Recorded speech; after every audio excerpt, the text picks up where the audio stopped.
I'm Ryan. I have Warnick-Hopkins disease, part of spinal muscular atrophy. I was diagnosed when I was 1.5 years old. Doctor said I should only live till about 13. I'm now 21. I've been in a motorized chair since I was 4.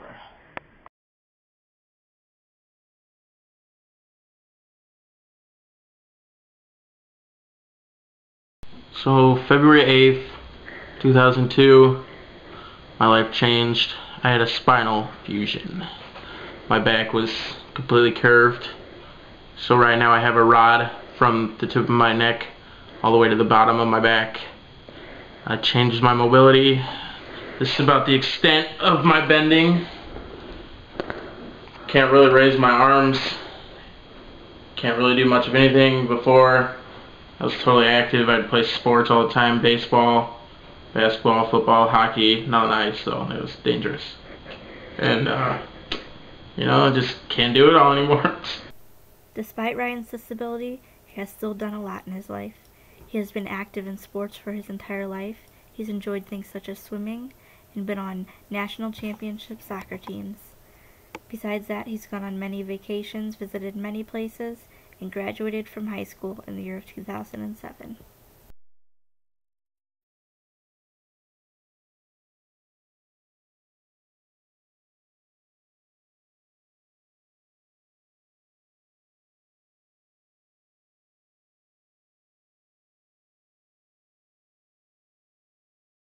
There are many things that assist Ryan every day.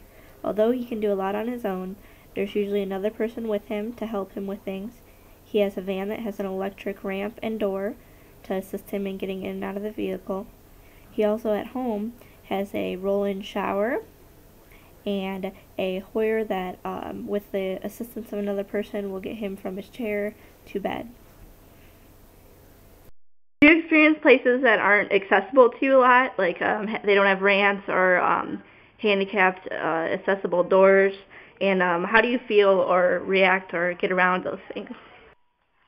Yes, Rachel, I do actually.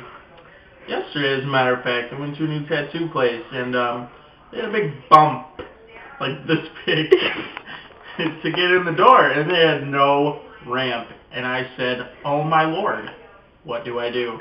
So I went inside and I threatened the man. I said, "You can give me a free tattoo, or you can build a ramp." So apparently they're fixing a ramp for me. It's pretty sweet, I'm not gonna lie. Pretty excited about it. Thumbs up, tattoo place. So are there any other places, like, do you find that happens in malls or anything like that, or is that pretty accessible? It's pretty annoying when they don't have handicap accessible doors, or when the ramp is all the way at the other end of the world. I gotta go driving until I can find it. It's kind of a pain. Or when people park in front of it, they want to key their car or something. But anyways, I don't know. Besides that, I guess it's alright as long as I get someone to help me out. I'm sure there's many instances where you need help, like opening doors or things like that. How would you prefer people go about helping you? Honestly, I like to make as less of a scene as I can. So, it'd be cool if they would just get up and do it, It'd make things a lot easier. Would you prefer people ask, hey, do you need help, or just kind of do it and then just sit back down? Just do it, get it over with, like Nike. Just do it. Do you feel discriminated against a lot? Like, and how, if you do people stare or say things, or do you have any examples? Not really, because, sometimes people just stare, so I just stare back. Make them feel stupid. Doesn't really bother me, Got a good outlook on life. That's all that matters, you know what I mean? Now, is there any instance that you remember that you felt really discriminated against, or that someone did something against you because of you being disabled that really bothered you?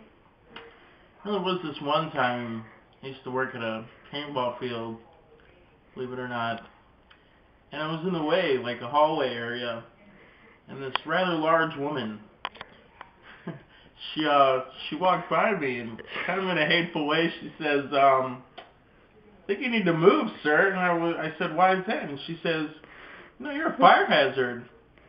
So I looked at the rather large, obese woman, and I said, you, ma'am, are a fire hazard.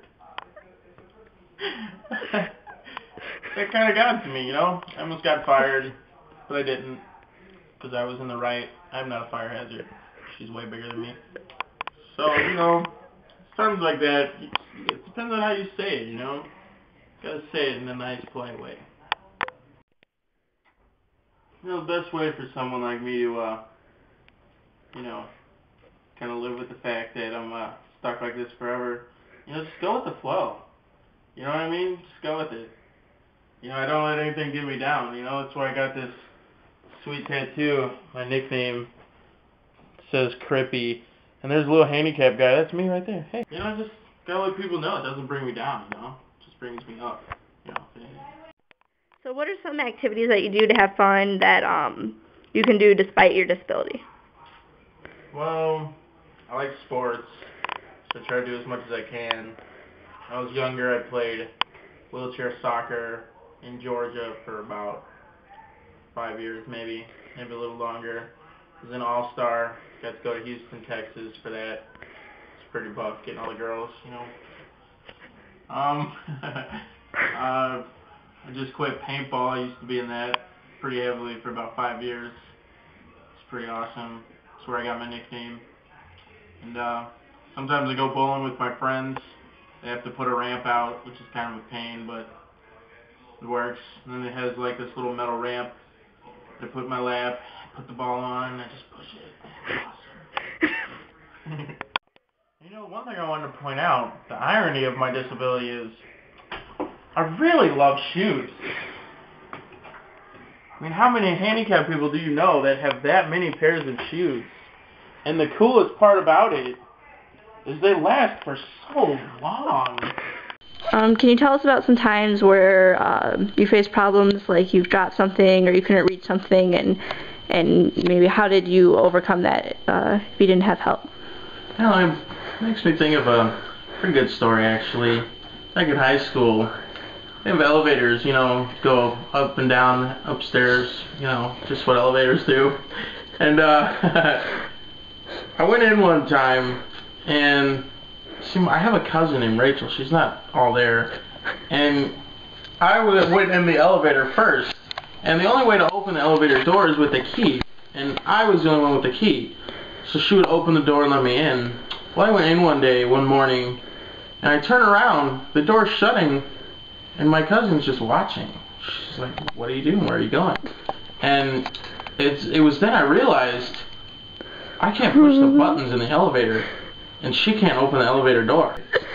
So anyways, to cut the story short, I was in the elevator for about half of the class period. Well, she had to run to the other end of our school, which was like 3 blocks long, and find someone that had a key to open the door to let me in. It was pretty entertaining to tell the teacher when we got to class.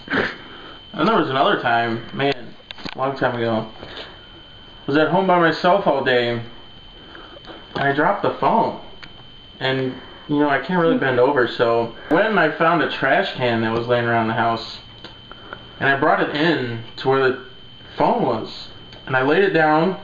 I thought, I'll get a broom. So I got a broom out of the closet, sweep the phone into the trash can, and then with the other end of the broom, I lifted the trash can up with the phone inside. And then I lifted the trash can, and I got my phone, and it only took about an hour and a half. It was awesome. I felt like the man. MacGyver 101, people. If you could give advice to nurses or social workers in how they should treat or help people with disabilities, what would you tell them? No, just be easy. You know, talk to us. We talk back. We'll tell you what we need, you know? Just be cool. Just be cool. What do you wish people knew about people with disabilities that would help them maybe understand or feel empathetic towards you? You know, most of us are normal. You know? Don't act like we're different unless we're drooling or something. But, you know, I'm a normal guy. I just can't, you know, walk or jump rope or jog or swim or, you know, anything cool. But I'm normal, you know?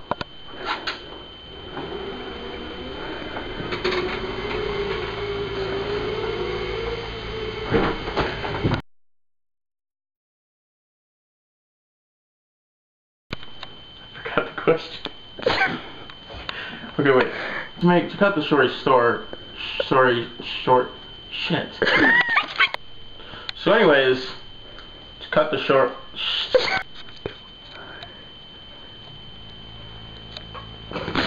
What are we doing? You didn't ask me that. No, I'm not asking you again. I have morning Hoffman disease. Fuck. Just so you can see the toilet, you know?